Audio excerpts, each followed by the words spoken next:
이번 사건은 2019년 11월 17일 자정을 5분 남기고 112 상황실에 한 통의 신고 전화가 들어옵니다. 같이 사는 언니가 어제 저녁에 나간 뒤로 집에 안 들어와요. 연락도 안 되고요. 언니 좀 찾아주세요. 근데 전날 나가서 자정까지 안 들어온 거면 하루 정도 이제 어딘가 친구는 잘 수도 있고 뭐 외박을 한 걸로 볼 수 있을 것 같은데. 그렇죠. 근데 이제 조금 기다려보자는데 원래 그렇게 늦은 귀가를 하던 분이거나 그러면 걱정 안 할 수 있는데 뭔가 꺼림직한 뭐가 있었겠죠. 안 그러던 사람. 네, 그러지 않았을까요? 예, 맞습니다. 이제 이렇게 연락이 없었던 건 처음이라고 했습니다. 외박하기 전엔 항상 뭐 문자라도 했고요. 무엇보다 다음 날이 월요일이라 출근해야 하는데 집에 들어오지 않는 게 어쩐지 언니답지 않아 걱정스러운 마음에 신고를 했다고 합니다. 근데 그 언니분은 그럼 어떤 분이셨대요? 지금부터 실종된 여성을 최 씨라고 부르겠습니다. 최 씨? 예. 최 씨는 당시 31살이었고요. 신고자와 같이 살면서 한 번도 싸운 적이 없을 정도 조용하고 온순한 성격이었다고 합니다. 회사에 결근 한 번 한 적 없는 성실한 사람이었고요. 신고자 얘기로는 최근에 최 씨가 병원 예약도 잡아놓은 상황이었고 자신과 여행도 앞두고 있었다고 하더라고요. 아, 여행 계획도 있었고. 그러니까. 그러니까 사라질 이유가 없었다는 거죠. 그렇죠. 그러니까 이렇게만 들었을 때는 뭐 일부러 연락을 끊고 잠적할 이유는 전혀 없어 보이네요. 그러니까요. 네네네. 그렇기 때문에 형사님들도 아, 어쩌면 이건 단순 가출은 아니다라고 보신 거예요? 그러니까 처음에 실종 신고를 받았던 팀에서 휴대전화 위치 추적을 했더니 이제 최 씨가 외출하던 당일 탄현역 인근에서 휴대전화 전원이 꺼진 것으로 확인된 겁니다. 그러니까 이후 전원은 계속 꺼져 있었고요. 외출한 당일날. 진짜 무슨 일이 생겼구나라고 충분히 의심할 수 있을 것 같거든요. 그렇죠. 저희도 범죄에 연루됐을 가능성이 있다고 판단했습니다. 실종된 여성이 이제 갓 30살 넘은 젊은 여성이어서 납치나 감금을 당했을 수도 있는 상황이라 저희 강력팀이 사건을 인계받아 곧바로 수사를 시작했습니다. 아, 저희가 신고자를 만나 이게 최 씨가 어디로 외출했는지, 그러니까 누굴 만나러 갔는지 물어봤는데요. 토요일이라 친구들을 만나러 간 것 같긴 한데 누구를 만나러 갔는지는 잘 모르겠다고 하더라고요. 그런데 그날 최 씨가 어떤 남자랑 통화하는 걸 들었다는 겁니다. 통화 내용도 들어봤대요? 무슨 얘기를 했는지. 저녁에 역까지 데려다 달라고 얘기하는 것을 들었다고 했습니다. 최근까지 최 씨와 같은 회사를 다녔던 직장 동료였다고 했습니다. 그렇게 되면 그럼 그분이 마지막 목격자, 최 씨의 목격자가 될 수 있겠네요. 어쩌면요, 그렇죠? 네. 네, 그래서 곧바로 그 남자에게 그날에 무슨 일이 있었던 건지 확인해 봤었는데요. 최근 개인 사무실을 차려서 토요일에도 일을 하고 그날 최 씨가 전화가 와서 이런저런 얘기를 하다가 혹시 퇴근길에 자기를 역까지 데려다 줄 수 있겠냐 하더랍니다. 남자는 집으로 가는 길에 최 씨를 태워 저녁 7시 20분쯤 탄현 인근 버스 정류장에서 내려줬다고 했습니다. 그러면 어쨌든 간에 이제 내려줬으니까 최 씨가 누구를 만나러 간다거나 뭐 그런 얘기는 못 들었다고 하던가요? 그런 이야기는 없었다고 했습니다. 그러니까 그런데 최 씨의 휴대전화 위치를 확인하던 중 한 가지 이상한 점을 발견했습니다. 이상한 점이요? 전 직장 동료가 최 씨를 탄현역에 내려준 시간이 저녁 7시 20분이라고 했는데 네. 최 씨의 휴대전화가 꺼진 시각이 밤 9시 40분이었습니다. 그것도 탄현역이었고요. 형사님들은 비어있는 2시간 20분 이 미스터리한 시간을 풀기 위해 탄현역으로 가는데요. 전혀 예상치 못한 상황과 맞닥뜨리게 됩니다. 예? 뭘까요? 뭐가 있지? 왜요? 탄현역과 그 주변 CCTV를 샅샅이 훑었는데요. 어디에도 최 씨의 모습이 보이지 않는 겁니다. 지금까지 정황들을 살펴보면 휴대전화가 꺼진 위치나 시간이 이 사건을 해결하는데 굉장히 걸림돌이 되고 있습니다. 2시간 20분에 미스테리는 결국 전 직장 동료의 차에서 이 내린 장소를 찾아야 되는 것이 이제 핵심이 되고 있습니다. 이제부터 최 씨의 전 직장 동료를 강 씨라고 하겠습니다. 형사님들은 마지막 목격자인 강 씨의 사건 당일 구체적인 행적을 확인하기 위해 참고인 자격으로 강 씨를 경찰서로 불러드립니다. 근데 일단 제가 하나 궁금한 게 둘이 일단 정확하게 무슨 사이인데 퇴근길에 역까지 데려다 준 거라고 하나요? 강 씨 말로는 그냥 직장 동료일 뿐이라고 했습니다.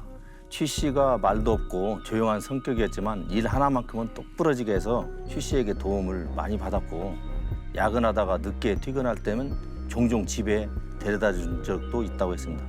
퇴사 후 회사를 차렸는데 그때도 최 씨가 도와줬다고 하고요. 최 씨 성격상 원한을 사거나 나쁜 선택을 할 사람은 아니어서 곧 돌아오지 않겠냐 차분하게 이야기를 했습니다. 일단은 최 씨와 언제 만나서 어디에서 내줬는지 그리고 그 후에 강 씨는 무엇을 했는지부터 확인합니다. 최 씨가 마지막으로 외출한 그날 강 씨의 행적입니다. 그날 최 씨를 아파트에서 태운 건 한 저녁 6시 20분이었다고 했습니다. 네. 7시 20분쯤 탄현역 인근 버스 정류장에 내려줬다고 했고요. 이후엔 낚시를 하러 가평역 방향으로 갔는데 시간대는 기억나진 않지만 고향 IC에 진입하기 전에 편의점에 들려 물을 샀다고 했습니다. 가평 청평구에 도착한 건 밤 9시쯤이었고 1시간 반 정도 루어 낚시를 하고 다음 날 새벽 1시쯤 집에 도착했다고 하더라고요. 굳이 이상한 걸 좀 짚어본다면 낚시가 좀 이상하지 않아요? 낚시 좋아하시는 분들은 뭐 밤이고 낮이고 안 가리고 겨울이고 여름이고 안 그렇죠. 가리고 낚시 네, 많이 하니까 맞습니다. 그게 왜? 왜냐면 준비하고 정리하는데도 시간이 꽤 걸린다고 저는 알고 있는데 1시간 반 만에 돌아왔다? 그리고 그 인근에도 낚시터가 있을 텐데 저렇게 잠깐 할 거면 굳이 가평까지 청평교까지 간다는 것도 살짝 그래도 그렇네. 저도 이제 낚시가 걸렸습니다. 특히 루어 낚시를 했다는 부분이요. 제가 취미로 루어 낚시를 한 지 한 15년 차입니다. 그리고 이제 저한테 루어 낚시를 처음 가르쳐 주신 스승님이 저를 데리고 간 장소가 바로 청평교였습니다. 오. 근데 이제 겨울에는 청평교에서 루어 낚시를 하는 사람이 거의 없어요. 근데 겨울에도 루어 낚시를 하기는 하지만 청평교에서는 잘 안 한다. 이런 얘기죠? 예, 청평교에서는 루어로 주로 베스를 잡는데 베스는 이제 겨울철이 되면 눈앞에 미끼가 아무리 움직여도 입질을 잘 하지 않습니다. 추워서 바위에 가만히 있어요, 그러니까 걔네들이. 근데 이제 루어 낚시를 하러 갔다? 그게 좀 이상하더라고요. 제가 청평교 낚시가게 아주머니한테 전화로도 물어봤거든요. 네. 그랬더니 누가 이 추운 날 청평교에서 루어 낚시를 해? 이러시면 좀 황당해 하시더라고요. 혹시 그러면 차에 블랙박스는 혹시 확인됐나요? 블랙박스는 고장나서 떼어버린 지 오래됐다고 하고요. 네. 내비게이션도 물어봤는데 자주 가던 길이라 내비 없이 갔다고 했습니다. 청평교로 가는 인근에 그 CCTV 있을 거 아닙니까? 거기에는 찍혔을 것 같은데요. 맞습니다. 형사님들은 강 씨의 진술대로 CCTV를 하나하나 따기 시작합니다. 우선 아파트 주차장 CCTV를 살펴봤는데요. 사건 당일 최 씨가 강 씨의 차를 탄 시각은 오후 6시 44분으로 확인됐습니다. 그거부터 다르잖아요. 아까 20분이라고 했던. 그러니까 거기서부터 딱 막히더라고요. 네. 그렇지. 탄현역 인근 버스 정류장에서 내려줬다고 했는데 강 씨가 말한 지점에서 강 씨의 차가 보이질 않는 겁니다. 그래서 강력팀 형사들을 모두 동원해 반경을 넓혀가면서 CCTV를 확인했는데요. 탄현역 반경 8km 떨어진 지점에서 그제야 강 씨 차가 보였습니다. 강 씨의 차가 멈춘 곳도 확인이 됐나요? 네, 그러니까 골목길 한참 들어가야 하는 지상 주차장이었습니다. 지상 주차장. 네, 오후 한 7시 14분경에 들어가서 한 28분 정도 머무르다 7시 42분경 주차장을 빠져나오더라고요. 진술 자체는 타이밍은 맞지 않나?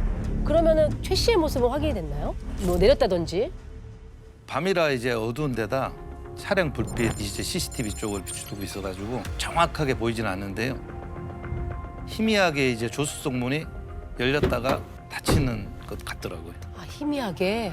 혹시 그리고는 뭘 하던가요? 그 차가 바로 빠져나가던가요? 아니요, 이게 조금 있다가 강 씨 혼자 차에서 내렸는데 잠시 후 손에서 불빛이 깜빡깜빡하는 걸로 봐선 이제 담배를 피우는 것 같았습니다. 그리고는 화가 난 듯이 발을 쾅쾅 부르더라고요. 막 이렇게요? 네, 이렇게. 뭐지? 뭐 싸웠을 가능성이 뭐 가장 유력하게는 느껴지죠. 그럼 최 씨는 거기서는 안 내린 거예요? 네, 최 씨가 내리는 모습은 보이지 않았습니다.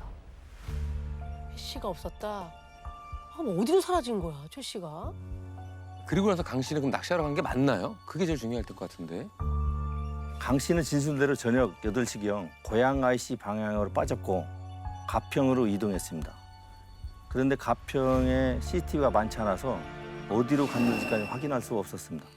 그리고 고양 IC 들어가기 직전에 편의점에서 물을 사는 것도 확인할 수 있었습니다. 편의점에 나오자마자 생수 한 병을 벌컥벌컥 마시더라고요. 그 사이에 최 씨는 어디서 내렸냐 이거죠. 그게 가장 큰 문제였습니다. 저희가 강 씨의 차량을 가평까지 쭉 다 확인했는데 최 씨가 내리는 게 어디에도 보이지 않습니다. 정말 이상한 건 그 많은 CCTV를 다 확인하는 동안 조수석에 그 어떤 실루엣도 보이지 않다는 것입니다. 그럼 애초에 없다는 거야? 뭐야? 자, 정말 사건 좀 이상하죠. 이상하네요. 일단 최 씨가 강 씨의 차를 타긴 탔는데 내린 적이 없다면 강 씨가 지금 가장 유력한 용의자입니다. 그런데 최 씨의 전화기가 9시 40분에 그것도 탄현역에서 꺼진 상황에서 밤 9시 무렵 강 씨가 가평 쪽으로 이동한 게 확인이 됐다면 조력자가 없는 이상 강 씨의 알리바이를 깨기는 40분 동안 뭐 가평에서 탄현으로 와서 핸드폰을 껐다가 사실 성립이 안 되죠. 거리가 그렇게 안 되니까. 게다가 이제 강 씨가 최 씨와 단둘이 차량 안에 있었을 그 지상 주차장 거기서부터 이제 감정 변화가 되게 크게 나타나는 것이 보여지죠. 네네. 뭐 발을 꽉꽉 구른다든지. 사실 뭐 물을 마실 수는 있지만 지금 한겨울인데 그걸 그냥 벌컥벌컥 한 통을 다 마실 정도로 자율신경계의 변화가 일어나는 것처럼 보여진다면 사실 이 두 가지 행동이 뭔가 지금 심각한 문제가 일어나지 않았는가를 유추하는 어떤 단서가 될 수도 있다라고 보여집니다.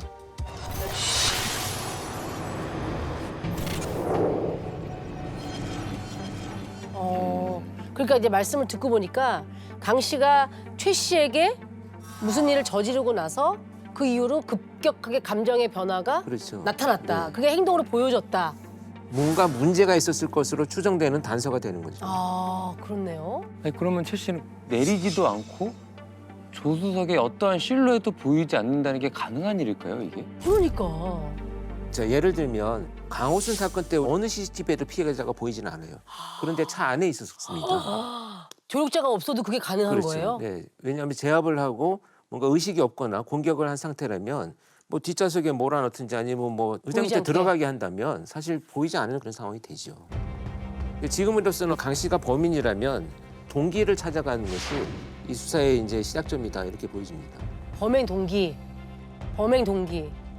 금전적인 문제였을까요? 아무래도 뭐 이게 직장을 나와서 서로 차를 사업을 시작했다라고 했었으니까. 근데 지금 저희가 좀 직장 동료라는 거에 좀 이제 우리가 생각이 계속 좀 갇혀 있는 것 같은데 강 씨의 주장일 뿐일 수도 있지 않을까 싶은데요. 그렇죠. 어떠한 관계가 있을 수도 있잖아요. 치정이든 그렇죠. 원한이든 원수든 뭐든 간에.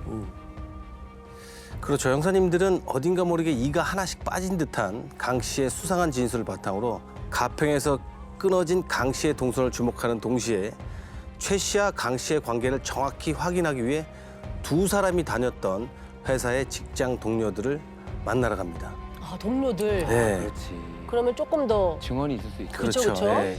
그 직장 동료들은 뭐라고 하던가요? 특별한 관계는 아닌 것 같다고 했습니다. 직장 동료들 역시 최 씨가 평소 조용하고 온순한 성격이었다고 하는데요. 그래서인지 입사 초기부터 직장에서 가까이 지내는 사람은 거의 없었는데 직장 상사였던 강 씨에게는 업무에 도움을 받으면서 많이 의지하는 것처럼 보였다고 했습니다. 그래서 이번에는 최 씨와 함께 사는 신고자의 집으로 다시 갑니다. 아, 신고자. 신고자의 집으로? 예. 거기는 왜 다시 가셨을까요? 최 씨의 성격상 속마음을 누군가에게 이야기하지 않았을 것 같더라고요. 그렇다면 혹시 일기나 메모를 남기지 않았을까 하는 생각이 들었습니다.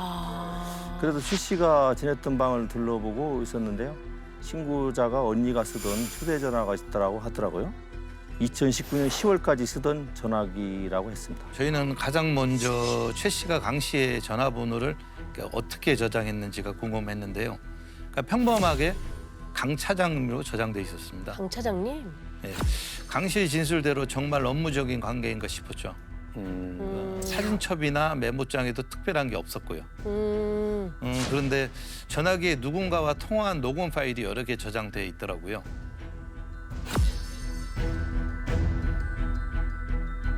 굳이 이렇게 따로 저장해 놓은 이유가 뭐지?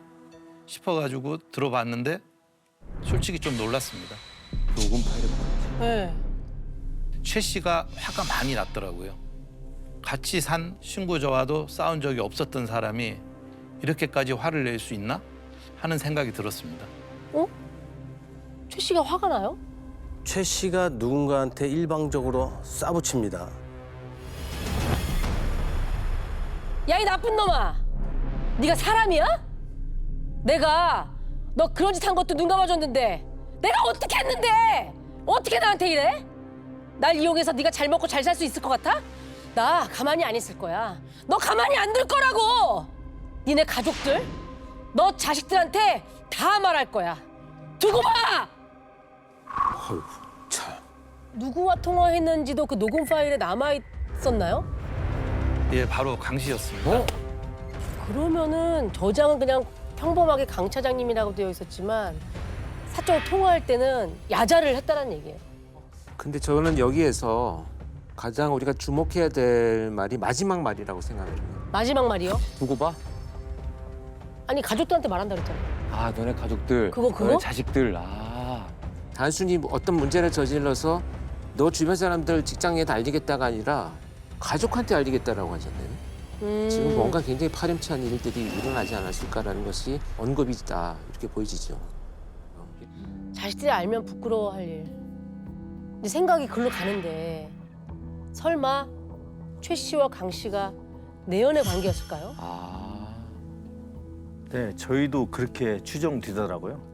통화 내역 받아보니 하루에 최소 2번씩 매일 강 씨와 통화를 했던 것으로 확인됐습니다. 내연 관계야. 강 씨가 가평에서 최 씨를 살해했다면 9시 40분에 탄현역에서 전화가 꺼졌다는 거 그건 어떻게 되는 거죠?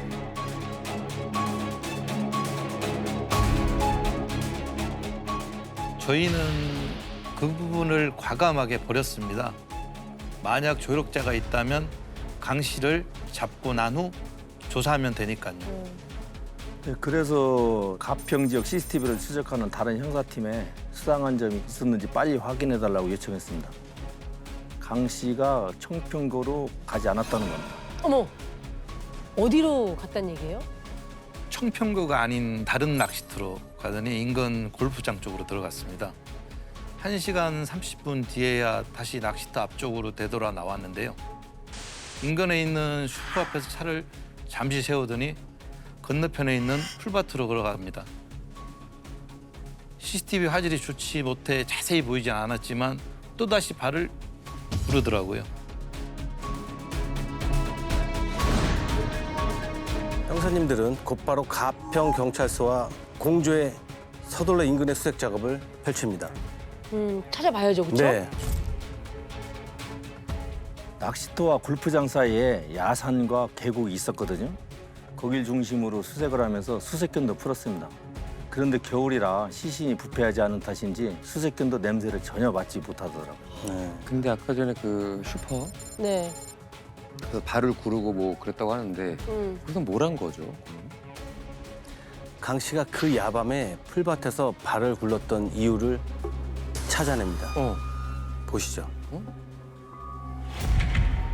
저 그냥 카드네요? 아, 신용카드네요. 한두 장이 아니에요. 몇 장이 겹쳐져 있는 것 같은데? 아니, 그럼 이게 혹시 최 씨 거예요? 예, 맞습니다. 신용카드 앞면에 영문으로 최 씨의 이름이 쓰여 있더라고요. 풀밭에 묻으려고 했는데 겨울이라 땅이 얼어서 발로 쿡쿡 밟았던 것으로 추정됐습니다. 저희가 최 씨를 찾진 못했지만 강 씨가 알리바이를 거짓으로 진술한 것과 최 씨의 소지품을 없애려 했던 정황으로 체포영장을 받을 수 있었습니다. 아, 영장이 나왔군요. 네. 영장을 들고 갔을 때 강 씨 반응은 어땠어요? 태연하게 이제 자기 사무실에서 업무를 보고 있었는데요. 체포영장을 보고도 안색 하나 바뀌지 않더라고요. 어, 그러니까 저희가 최 씨의 신용카드를 찾았다. 그까지 했는데도 뭡니까? 내가 했다는 증거 있습니까? 이러면서 큰 소리를 치더라고요. 이때 서영사님이 강 씨를 압박해서는 절대 입을 열지 않을 것 같다고 판단합니다. 그래서 팀원들을 강 씨의 사무실에서 모두 내보냅니다. 아, 잠깐 나가 있으라고? 네. 그러면은 강 씨랑 1대1로 대화를 하셨어요? 그 무슨 이야기를 꺼내신 건가요? 강 씨를 용의선상에 두고 최 씨가 실종된 이후 동선을 쭉 확인했었는데요. 실종 다음 날인 일요일 점심 무렵에 가족들과 식당에서 밥을 먹는 모습이 CCTV에 찍혔더라고요. 근데 최 씨를 살해하고 매장했을 것으로 추정되는 다음 날 아들과 다정히 밥을 먹는 모습을 보니 부정이 남다른 것 같았습니다. 그래서 최 씨의 아버님 얘기를 꺼냈죠. 최 씨의 아버님이 잠도 못 주무시고 딸을 애타고 찾고 계신다. 당신도 그 마음 알지 않냐. 그랬더니 말없이 듣고만 있다가 한마디 하더라고요. 담배 한 대 펴도 되냐고. 이때다 싶어서 바로 사이냐 계곡이냐 그랬더니 나지막하게 산. 그래서 바로 영상통화를 했죠. 근데 아까 영상 통화라 그랬잖아요. 그 와중에 이제 윗선에 바로 그 기쁨에 보고를 하려고 그런 건가요? 아니요. 당시 그 형사팀들이 골프장 인근에서 야산에서 최 씨를 찾느라고 수색 중이었거든요. 네네네네. 그래서 실시간으로 강 씨에게 최 씨를 어디에 묻었는지 알려주라고 했죠. 개인 사이지에서 수색 못했던 곳이 있었는데 거기로 들어가라고 했습니다. 알고 보니 자신의 선친묘소 옆에 최 씨를 묻었더라고요. 시신을 발견하고 마음이 참 아프더라고요. 그 최 씨의 시신이 빨리 부패되도록 이제 알몸인 채 묻었더라고요. 그러니까 만약 발견될 경우 신원 확인이 어렵도록 10손가락 지문마저 모두 없애놨더라고요. 낚시용 접이식 칼을 평소 지니고 다녔는데요. 그 칼로 지문을 모두 도려냈다고 했습니다. 그러니까 더 끔찍했던 건 최 씨 한쪽 어깨에 애리한 칼자국이 앞뒤로 길게 나 있었는데요. 토막을 시도했다가 칼이 작아 실패한 것으로 추정됐습니다. 아니 왜 그렇게까지 했대요? 강 씨 말로는 최 씨와 내연 관계였다고 했습니다. 그래서 사람을 죽였다? 근데 어느 날부터 최 씨가 강 씨에게 돈을 요구하기 시작했답니다. 그동안 개인 사무실을 열 때마다 도움을 많이 줬는데 월급 한 번 주지 않는 것에 대해 매번 화를 냈고 돈을 주지 않으면 가족에게 내연 관계를 밝히겠다고 협박했다는 것입니다. 16일에도 최 씨가 또 돈을 요구하며 가족을 들먹이자 홧김에 목을 졸라 살해했다고 주장했습니다. 최 씨가 사용했던 전화기에 녹음된 파일을 모두 확인해 봤는데요. 최 씨가 강 씨에게 큰 배신감을 느낀 건 확실해 보였습니다. 설사 피해자가 돈을 요구했다 해도 강 씨는 당시 경제적으로 넉넉한 상황도 아니었기 때문에 저희는 피해자가 단순히 돈을 요구했기 때문만은 아닐 거라는 생각이 들었습니다. 근데 하나 좀 의아한 게 그 가평까지 가는 동안 그 나온 CCTV에는 최 씨가 보이지 않았다. 조수석의 실루엣조차 보이지 않았다. 이건 어떻게 된 건가요? 조수석을 최대한 뒤로 젖혀 최 씨가 보이지 않도록 했다고 합니다. 그렇다면 핸드폰은 어떻게 된 거예요? 어떻게 9시 40분에 탄현역에서 그게 꺼질 수가 있죠? 주차장에서 발로 쾅쾅 굴렸던 게 피해자의 휴대폰을 발로 밟은 거였습니다. 그리고 이제 주차장에서 빠져나와 이동하면서 최 씨의 휴대전화를 창밖으로 던져버렸다고 합니다. 결국 배터리가 다 되면서 9시 40분쯤에 전원이 꺼진 거였습니다. 처벌은 어떻게 됐습니까? 1심에서 무기징역을 선고받았는데요. 항소심에서 초법인 점과 우발적 범행인 점이 감안돼서 25년형으로 감형됐다고 합니다.